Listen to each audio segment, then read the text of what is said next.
natatandaan nyo nga mga palalabs, meron tayong nabiling ramen o toge sa Korean store nung nakaraan. Kaya naman titikman natin yan kung masarap. Kung magiging Korean novela na ba tayo, kagaya naman napapanood ko mga palalabs. Palalabas sa instruction na nakalagay sa kanyang packaging. At pag kumulo na daw mga palalabs, ilagay na natin yung ating and then pakuluan lang natin yan. Parang nagluluto lang din pala ng pansit canton sa Pinas. Ganyan, ganon.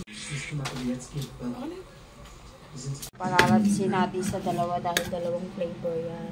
And then, ilalagay yung sauce niya. Ayan na po yung cheese ramen. Ayan yung maanghang. Ayan. Meron siyang dalawang sauce. Ito yung cheese ramen na spicy. Naman yung cheese ramen na hindi maanghang mga palalabs. Ganyan lang yun. Ayan na po yung ating otogi cheese ramen.